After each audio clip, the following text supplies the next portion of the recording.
Hello and welcome to In the Kitchen with Mary Mac.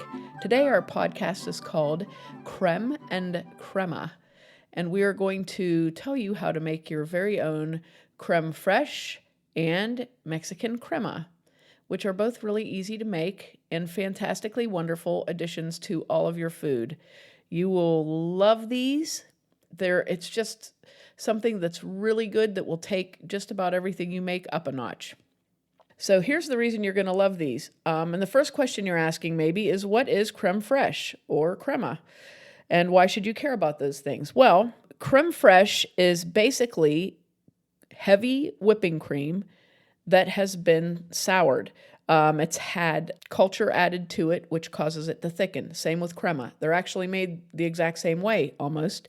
Anything that you use sour cream in, you can use crema in and crème fraîche. And the great thing about it is that it is a richer, denser add-in for a variety of things that you already make. So like yogurt and sour cream, crème fraîche is a dairy product, and it's made and thickened because of the miracle of beneficial bacteria. So while you make yogurt by adding bacteria to milk, sour cream and crème fraîche are made from cream. So what's the difference between sour cream and crème fraîche or crema? Well, the difference is that sour cream usually has a fat content that's about 20%, but crème fraîche has about a 30% fat content. And the difference is that it gives you a richer and denser taste, and that extra fat makes it into a wonderful cooking tool for your cooking arsenal. So if you're making, say, a bisque type of a soup, if you're making a mashed vegetable like mashed potatoes, something like that, you really want to make it rich and creamy, you can use the crème fraîche, and it just gives it a wonderful, rich, buttery texture and a delicious flavor. The trouble with sour cream, which I know a lot of people use sour cream in these sorts of things, is sour cream can curdle, it can separate, and it can, if it gets too hot, it just disintegrates. It becomes something very different from what you put in there. But with that higher fat content in crème fraîche, it sort of works like butter, whereas it would blend in and melt rather than separate. So it actually, even though it will liquefy, it doesn't lose any of its characteristics when that happens. So it's a wonderful thing to cook with. In France, crème fraîche is often used in sauces for vegetables, like green beans and cauliflower. It's also used in salad dressings, in soups, in pastries, and it can be used on fresh fruit as a dressing for fresh fruit. It can be added to coffee and cocktails, all sorts of things you can do with it. So it's just a really wonderful thing, and it's basically cultured heavy cream.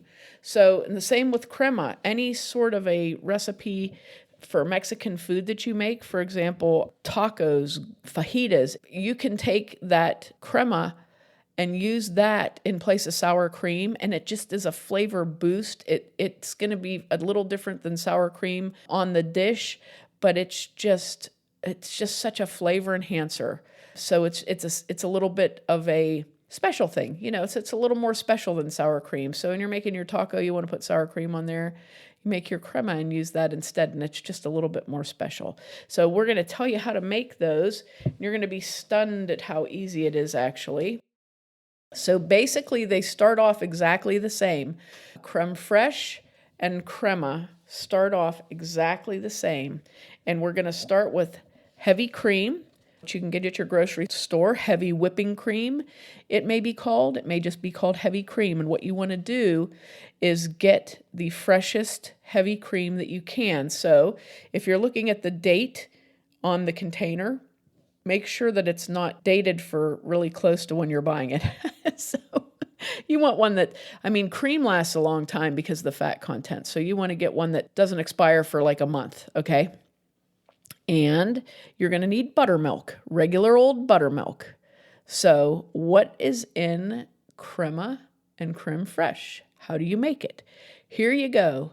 Get yourself a nice pint jar with a screw-on lid that seals. You can buy these, or you can have them by purchasing something that comes in that size of a jar that has a good screw-on seal, like jams and jellies that you get at the grocery store often come in a nice jar that has a sort of a rubber seal inside the lid. Perfect to use for this. Okay, you want a nice clean jar, and you're going to take your heavy cream and put it in the jar, and then you're going to add buttermilk. Now, how much do you want to make? If you want to make 1 cup of creme fraiche or 1 cup of crema, you're going to use 1 cup of heavy cream and 1 tablespoon of buttermilk. And what you're going to do is add your buttermilk to your heavy cream and stir it around, and then set it on your kitchen counter with either a coffee filter over it or some cheesecloth over it or a piece of cloth over it. And you're going to let it sit out for 24 hours on your kitchen counter. At the end of 24 hours, you're going to give it another stir and put the lid on it and put it in your refrigerator for 24 more hours. So that's 2 days. After 2 days, you're going to check it, and you're going to see that it has become about the consistency of really, really thick sour cream. And your creme fraiche or crema will be ready to use. Well, your crema won't, because we're going to go one more step with that. So your creme fraiche is ready to use, and that's all you have to do. Now, I have several recipes I'm going to give to you, and what I did was I made a quart jar of creme fraiche when I started looking into this, because I knew I was going to be experimenting. So I made several recipes with it, and I really enjoyed using it, actually. So that's the creme fraiche. And then we'll put that aside and talk about the crema, and then I'll give you the recipes. The crema has a couple more steps. So now you've got your creme fraiche that you made already with your 1 cup of whipping cream and your 1 tablespoon of buttermilk, and you have let them ripen. Now, once it's ripened, you're going to add an 1/8 teaspoon of salt and 2 teaspoons of lime juice to your 1 cup of creme fraiche. Mix well and put that in your refrigerator for 24 hours, and then you will have a very delicious product called crema to use on your Mexican-American dishes, and you will love it. Here's one recipe for using your crema. And like I said, it's wonderful to use as a topping instead of sour cream on on nachos, if you're making nachos, if you're making tacos, burritos, any sort of thing that you like to make, quesadillas, make yourself a flippin' quesadilla. If you want to, sorry, ancient cultural reference. So if you want to, use it in any of those things, it's just wonderful because it's very flavorful, very dense and flavorful. So here's the recipe that I found. This is for a little thing that seems to be getting popular with all these little cooking networks, and it's Mexican street corn. Mexican street corn is a real basic thing. I think we try to overdo it a little bit. So I'm going to give you a really basic recipe for it. A really simple basic recipe. And the great thing about this is you can use leftover corn. Like if you had corn on the cob for supper and you save your corn till the next day, you can actually use leftover corn for this. It works fine. You want to get, I'm just going to tell you we'll just say like 6 ears of corn here. Okay. So you wanted to get 6 ears of corn. You're going to boil them first to cook the corn. And then you're going to put them on a hot grill to char it. Now you can cook your corn on the grill for this, but it's in order to get it to cook and not burn up on the grill. People can say they like it, but this is an easy way to do it because this way the kernels are cooked the whole way, and you put them on the grill and just leave them on the grill a little bit to get some nice darkening on them and that little extra flavor there. And this is a little bit better way, but however you want to do your corn is fine. All we need to do is have the corn cooked. Okay, once the corn is cooked, this is what you're going to put on your corn. You're going to mix 1/4 cup of mayonnaise with 1/4 cup of crema and whip that up real good. And you're going to spread that on your corn like butter almost, and it'll meld in. You'll see it a little bit, but it'll mostly meld in. Then you're going to sprinkle it with 1/2 teaspoon of chili powder, and you can add a little bit of fresh cilantro on it if you want to.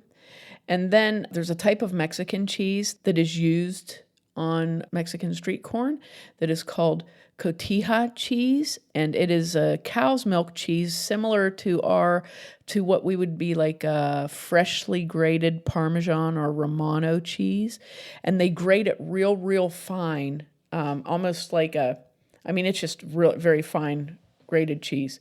So what you do is you put your mixture of mayonnaise and crema. You spread that on like butter. You sprinkle chili powder, sprinkle some of this cotija cheese, and you can put a little bit of fresh cilantro on for garnish if you choose, and then you eat it. It's good. It's a different way, but it's good. It's, I guess it kicks your corn up a notch. And another thing you can do, which it's along the same lines, is you can take that corn that you have cooked and then grilled on your grill to kind of char it a little bit, cut the kernels off and mix these same things into the corn for just like a side dish. So you would take your 6 ears of corn, cut the kernels off, add a 1/4 cup of mayonnaise, a 1/4 cup of crema, a 1/2 teaspoon of chili powder, a teaspoon of minced garlic, and some fresh cilantro, just a little bit for a garnish. Mix that up, and it's just like a delicious side dish. So it's really not, believe me, Mexican street corn, I was laughing because you look at pictures, if you want to be entertained sometime, go online and look at pictures of people eating Mexican street corn, because you have all these people like dressed really nicely trying to eat this big, gloppy, delicious, fantastic looking thing. And I'm like, I needed like a roll of paper towels to eat it. I was an absolute mess. So I don't think that somebody who's dressed in fine clothes could eat elotes and survive without 70 stains on them. So, but this is a really good thing to do if you like corn on the cob and you like to try new things. Try this. This is a good thing to do. And it's kind of nice because you can always have, the plain corn on the cob for the unadventurous sorts of people, and then you can have your corn on the cob with your delicious homemade crema that you made. Okay, now here's some recipes for using creme fraiche. And like I said, creme fraiche you can use in substitution for places that you normally use sour cream, or milk even. Like I said, mashed potatoes. If you want to make a really special, fantastic, super rich mashed potato, add some creme fraiche to it instead of using milk. If you want to make a delicious sauce for your cooked vegetables, you just use it, like put a blop of creme fraiche and a bit of freshly ground pepper and sea salt on it, sprinkle that on, and it enhances the dish. It's something different than normal. This is one thing I did because, of course, I've been on this weirdo ice cream kick all summer, and I'm not done with my weirdo ice cream kick yet, but I made ice cream with creme fraiche, and this was really good. This was actually really good. I used 1 pound of fresh strawberries, cleaned and cut up, and then I used 1 cup of white sugar, regular white sugar, and then I used 1 2/3 cups of creme fraiche, and a teaspoon of vanilla. And how you make this is you put your strawberries and sugar in your food processor and pulse that until it's almost smooth. And then you're going to add the creme fraiche and vanilla and keep pulsing that until it's well blended. Pour that out into a freeze-proof container, which I used a nice heavy plastic container. I poured that into it and put the lid on and put it in my freezer. And this stuff was out of this world. It was so good. It was so easy, and it set up really nicely, but it didn't get super hard. So you didn't need to, you could do this in an ice cream freezer, a smaller size ice cream freezer, but you wouldn't need to because you could actually scoop this. And it was very good with the fresh. And look, there's 4 ingredients in it, basically. 4 ingredients. It was delicious.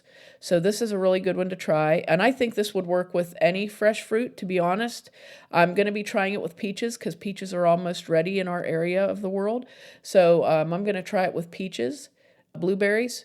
I'm going to keep eating ice cream until I'm so sick of it that I can't even stand to look at it. So that could be like 10 or 12 years from now. But I'm loving experimenting with the creme fraiche because there's so much you can do with it. I mean, I'm going to have a lot more recipes to come that utilize creme fraiche, but I'm not going to put them all under this category because we'd be here forever, you know. So that's a good one, that ice cream there. And this, I've made this 3 times now. And this, the original recipe, it's called a rhubarb cream cake, okay? So, of course, I made this with rhubarb, but then I also made it with strawberries. And again, I think you could use mostly any sort of a berry. I'm sure raspberries would work well with this. Probably peaches would work well. That would make a really good, like, strawberry rhubarb cake. I did make a strawberry rhubarb, and it was good. I did half rhubarb, half strawberry for the amount of fruit. So this was very good. This is what it takes, and it's pretty easy. I'm not a big fan. I'll say this now. I am not a big fan of using a prepared cake mix in a recipe. But I found the recipe and I thought, well, I'm going to try it because it says, use a boxed yellow cake mix. So I did. And it actually was really good. So I'm sure if you have a good scratch cake recipe, it would also work really well, possibly even better because scratch cakes are a little more dense. So it possibly would be even better. I did not try it, but I did try several different varieties of yellow cake mix because I'm not kidding you when I say I've made this several times already. It's delicious. So you're going to need 6 cups of chopped rhubarb or 3 cups of chopped rhubarb and 3 cups of strawberries. And I cut the rhubarb into 1/2-inch pieces. That's the amount of fruit that you need.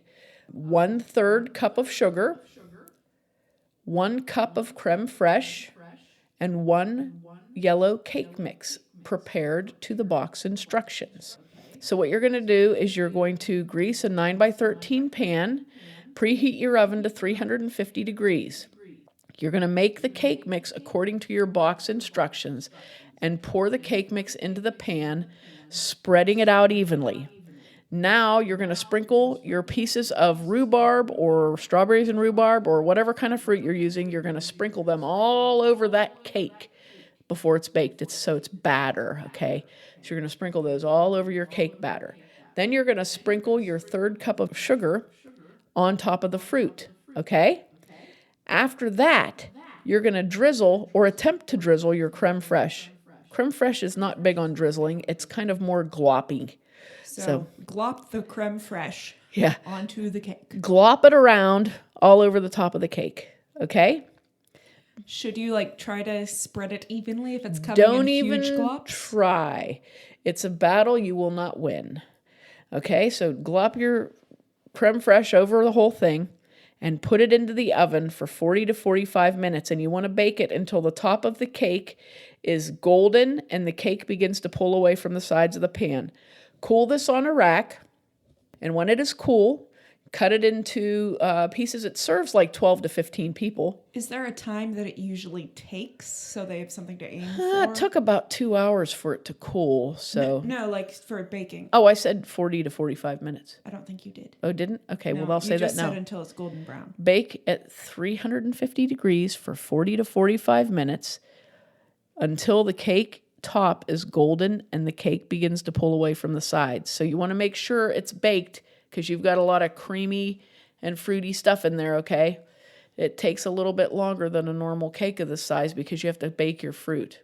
And cool it on a rack, and it'll serve, like I said, 12 to 15 people. Serve it with a nice dollop of whipped cream or more creme fraiche on the top. And what happens when you bake this is the fruit and the creme fraiche sink down through the cake, and they form this delicious, gooey, fruity layer in the bottom of the cake. And so when you put your fork into that, it's just this whole, it's unbelievable. It's just really good. It's a very, very good dessert. Pretty simple to make. And I know my family enjoyed it so many times. I made it 4 times, basically testing it out, and they keep asking for it. So it was a successful cake. Very good cake. Great use of your creme fraiche. And it was a different, I took it to a picnic.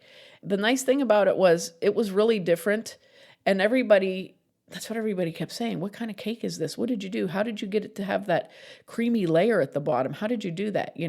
So it was impressive, and it was so easy. There's no icing. There's no topping for it unless you want to put the whipped cream or creme fraiche on the top. But it was really, really good. So I guarantee you will enjoy that recipe. Give that one a try and let me know what you think. I think I'm going to try it. Like I said, I'm anxious to try it with peaches when the peaches are on, because I think that is going to just knock it out of the park. So, but there you go. There is your Créme Fraîche and Crema. And I really hope you give those a try, because, it's really funny. Things like that are so expensive to buy. And I know whipping cream is expensive. Buttermilk isn't really. But it's just such a neat thing to have on hand. And here's a little extra tip. Obviously, you're not using very much buttermilk when you make this, so you're going to have some buttermilk left. And I can honestly say I have enjoyed using up my buttermilk. I'm not a huge buttermilk fan, but when I did this and I had like almost a pint of buttermilk left, I'm like, what am I going to do with all this? So I have used it in my Mary Mac Bakehouse oat bran muffins. And it makes them rise so good, because the buttermilk is cultured, and it has a wonderful reaction in a mix that has baking powder or baking soda in it. And it just, the rise is fantastic, and it makes everything so moist. So I used it in my muffins. I've used it in pancakes. I made a cake, a scratch cake, and I used it in the cake. It just works so well. And as I said, I'm not and haven't been a huge fan of buttermilk, but I can honestly say this. I used to be the person who added lemon juice to milk when a recipe called for buttermilk, because I'm like, I'm not getting buttermilk. I'll never do that again, ever, because buttermilk is not expensive, but it's such a wonderful flavor addition. And we used it, remember in our podcast about making Irish soda bread, we talked about buttermilk, and we used it for the soda bread. It's amazing what buttermilk and baking soda, it's like those volcanoes you made as a kid. But it just makes everything rise so well. So definitely that's a great tip. Using buttermilk to bake, it just is also a wonderful addition. So I hope you give these a try. And let me know what you think. Let me know what you did with your creme fraiche and your crema, and we'll talk to you later. Make sure to check us out online on Facebook and Instagram at Mary Mac Bakehouse, on Twitter at Mary Mac Podcast and Mary Mac Mixes, and on our website, marymacpodcast.com. Thanks a lot for listening if you did, and if you didn't, too bad for you.